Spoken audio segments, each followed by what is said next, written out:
Two ideas are getting more attention in behavioral health these days: measurement-informed care and peer support. Both concepts have been around for decades. So what accounts for the recent surge in interest? I'm Andy Reynolds. Today on Quality Matters, the new popularity and growing importance of measurement-informed care and peer support in behavioral health. To learn about these topics, I spoke with NCQA's point person on behavioral health. Hello, my name is Julie Seibert. I'm the Assistant Vice President of Behavioral Health at NCQA. I work in our Quality Measurement and Research Group.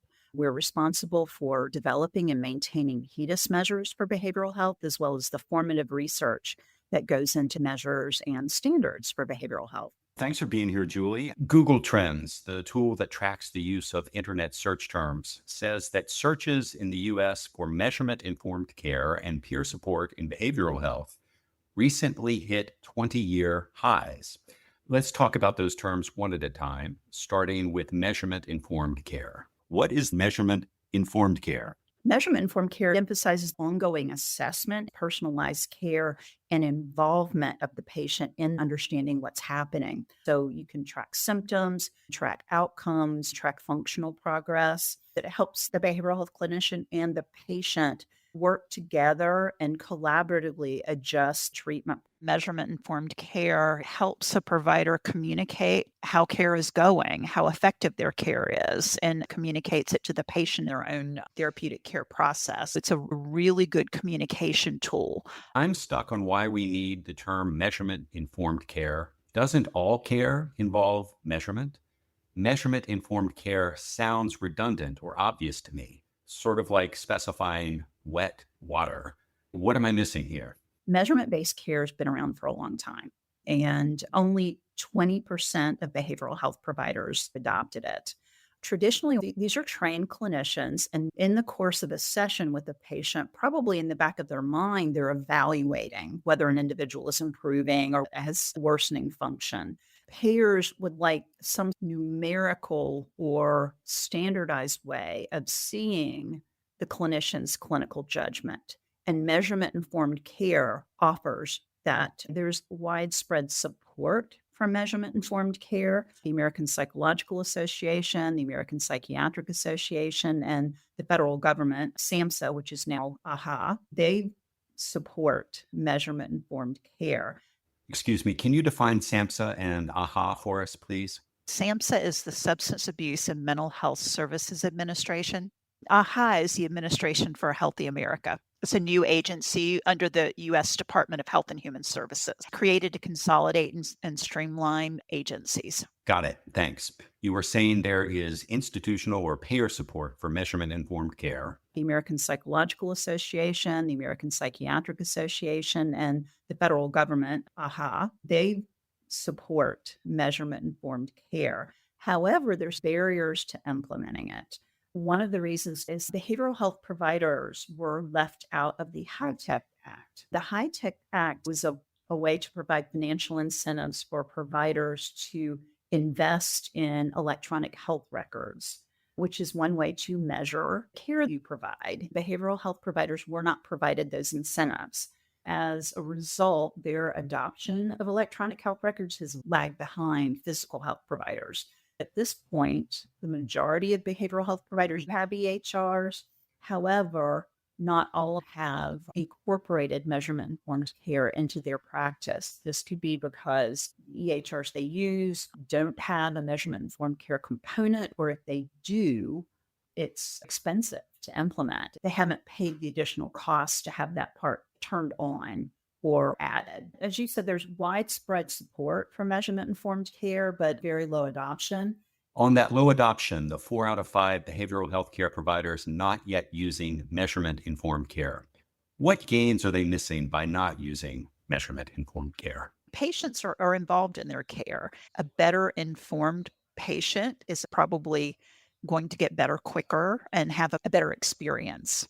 It's all about the patient being involved and understanding their journey in treatment. The patient getting data and being able to use that data and apply it to their everyday life so they can get better. There's real value for patients in seeing improvement and being able to observe it. There's real value for health plans seeing improvement. There's real value for the behavioral health system. That's important for people to know. What is NCQA's role or NCQA's stake in measurement-informed care? NCQA has a bundle of 3 depression measures that support measurement-informed care. The first is depression screening and follow-up for adolescents and adults. This is the clinician screening a patient with a standardized instrument such as the PHQ-9. And if they screen positive for depression, the clinician refers them for follow-up care. Another measure is utilization of the PHQ-9 or a standardized tool to monitor depression symptoms. The final depression measure is called depression remission or response. This is the percentage of individuals with a diagnosis of depression that show they have gotten better. So we have these 3 measures, and NCQA does support measurement-informed care. Given the widespread support for these measures, how can we help the 4 out of 5 behavioral health care providers who aren't currently using these measures catch up and adopt them? The carrot or the stick works really well. And a carrot might be taking NCQA's measurement-informed care measures and including them in value-based purchasing arrangements. As I mentioned, we have depression measures that fit well with measurement-informed care. We also have something called person-centered outcome measures, something I'm really excited about. NCQA developed this for chronic and complex care individuals, but we found they work well with individuals with mental health or substance use disorders. This is a bundle of 3 measures. One is establishing a goal. The next is following up on that goal. And then finally is measuring achievement on that goal. So you're measuring and following up and adapting and achieving the goal, which are the components of measurement-informed care. The thing that's really exciting about the PCO measures is that it's patient-led, and patients can establish this goal. Some patients really care about being able to walk their dog in the park, being able to meet their friends for dinner. Some want to have a sober Thanksgiving or reduce their substance intake. With the PCO measures, a patient can work with their clinician to set a goal that's meaningful to them. And we have flexible tracking that lends itself to behavioral health providers within the EHR. You can connect the patient's goal to particular depression measures, anxiety measures, and so on. The other strategy with PCO measures is called goal attainment scaling. This is a way of taking a patient's goal and breaking it out. What would it look like if you achieved the goal? What would it look like if you went beyond a goal? What would interim steps look like? And what would backsliding look like? Goal attainment can help the patient track that so the patient and clinician work together.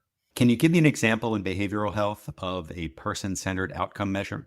NCQA has worked with CCBHCs in Texas to implement Person-centered outcome measures.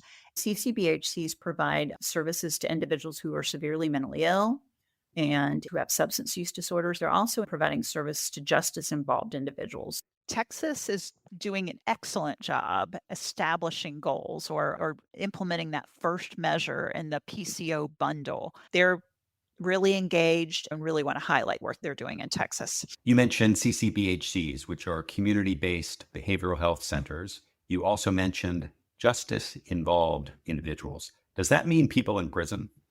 Yes. Unfortunately, it's a huge problem in America that we've criminalized mental health and substance use behaviors. Individuals with serious mental health disorders and also with substance use disorders, some of their behaviors that are a result of their disease, and it caused them to end up in the criminal justice system instead of providing appropriate treatment. A number of states provide better services for individuals who have been imprisoned due to their mental health or substance use disorders. Usually individuals in prison or in jail are not covered by Medicaid. Once they enter the system, they're no longer eligible. They typically don't have insurance for behavioral health care. So a number of states are trying to address that issue. 1115 waivers are a way for states to relax criteria for Medicaid. States use their 1115 waivers to relax criteria so that they can provide Medicaid-based services. Let's shift gears and talk now about the other hot concept in behavioral health, peer support. First, what does peer support mean, or what does it include? A peer support specialist is an individual who's trained, they has personal experience either in mental health or substance use disorder, and they provide support to other individuals that are facing similar challenges. They can help navigate the system to access treatment. They can help accessing employment, housing, and other social determinants of health that support mental health. They can be a really important part of team-based care. What is the relationship between community health workers and peer support specialists? Peer support specialists can be community health workers, but the difference is peer support specialists have gone through the system and received treatment for mental health or substance use services. So these are people who have been there, so to speak. Exactly. That's a better way of saying it. These are people who have navigated the mental health and substance use system, who've had mental health or substance use diagnoses. So first of all, they have lived experience. Second, they have training or have gone through certification so they can provide good care. They are not clinicians. They do not provide clinical services. They are working under the licensed clinical provider. When I think of the general idea of peer support, it sounds like Alcoholics Anonymous or 12-step model. Is it? The idea of peers probably originated from AA, but what's important to understand is these individuals are trained and certified and they're paid to provide services. They are paid, they can enter notes into the EHR, they can talk with the psychiatrist or the social worker and be a part of the treatment team and be a part of care planning. That's not necessarily the case of sponsors or the like in NA or AA. The last time you and I spoke on the podcast about behavioral health was in December 2024 in episode 13. You discussed the shortage of behavioral health care workers, and I'm curious how much of the interest in peer support is a substitute for or a reaction to that workforce shortage. In other words, how much of this is about unique benefits of peer support that would be worth having even if there weren't a workforce shortage? Even if we did not have a dearth of behavioral health providers, peer support specialists have a really important role to play. There's something to be said about having lived experience, engaged in the behavioral health system. Individuals who have lived through it can offer advice clinicians can't offer. They have perspective behavioral health clinicians can't offer. There's a clear role for peers, and we would need that regardless of whether there's a behavioral health clinician shortage. Do peers, as peers, get people around the problem of stigma in behavioral health care? In other words, is it easier to talk to someone who has been there with the same addiction challenges that a patient has? You've hit a nail on the head. Stigma is still alive and well in behavioral health care. And you're absolutely right. Talking to someone who's lived it and can reduce that stigma and help people understand you can get through it. You can succeed. You can thrive. I hear a lot more about peer support in behavioral health care now than I did maybe 5 or 7 years ago. And as we said at the beginning, Google Trends confirms I'm not imagining that. This really is a popular term now. My question is why? Why is peer support surging in popularity? Access to behavioral health care is a real issue lately. Being able to access care in behavioral health is difficult and has been for the past couple of years. Since the pandemic, there have been increasing numbers of individuals who require behavioral health care. Also, we keep hearing there are not enough providers, there are not enough supports, there are just so many issues. So peer support specialist is one way to increase access to care. What else explains the rise of peer support? Part of that is SAMHSA and the work they're doing to increase training and the knowledge about peer support. The other thing, NCQA is starting to include peer support and HEDIS measures. We've added it to our follow-up measures. We have a follow-up after ED visit and follow-up after inpatient visit for both mental health and substance use. For all 4 of those measures, peer support specialist is a viable option for that follow-up care within 7 or 30 days. Health plans want to show that they're succeeding on those follow-up measures. So I can see health plans working with providers to develop mechanisms for peers to provide that follow-up. If they're not able to get an appointment with the clinician, having some sort of interim follow-up with the peer specialist to ensure a quick check-in. I can see plans and providers engaging in that type of behavior. I think peer support's here to stay, and I'm excited it's included in HEDIS measures. Also, there's just more support from states. More states are paying or including peer support as a part of their Medicaid plan. They're paying for peer support as a part of a team-based care payment, or they're paying directly for peer support. There are a lot of grants supporting care for peers as well. Tell me more about the states. How are they becoming backers of peer support? States are always looking for ways to meet the needs of individuals and their communities. It's a back and forth process. Some states start with innovative practices. SAMHSA, or now AHA, will pick that up and they'll start spreading the word, and other states will see innovation and they'll start adopting those. So it goes from the state to the federal level and back again. Since we're speaking of behavioral health care as it relates to the state governments, I should point out NCQA's State Affairs Office has been organizing roundtable discussions with state officials from across the country. If you'd like to be part of that or would like more information about NCQA's work with states, email us at publicpolicy@ncqa.org. Public policy is all one string. Julie, we're coming to the end, so I wonder how we might tie everything together. How does peer support relate back to measurement-informed care? Is there a connection? There is a role for peer support specialists in measurement-informed care. Any behavioral health staff can engage in measurement-informed care. It's not just for master's level clinicians. It's not just for physicians. In Texas, as CCBHCs, there are bachelor level unlicensed individuals setting goals and collecting the data on the PCOs. Peer support specialists are doing that as well. One of the features of the PCO measures is it helps align the care team. A psychiatrist, a master's level clinician, a peer support specialist, they're all working together. The peer support specialist can provide in between appointment support for the individual engaging in care.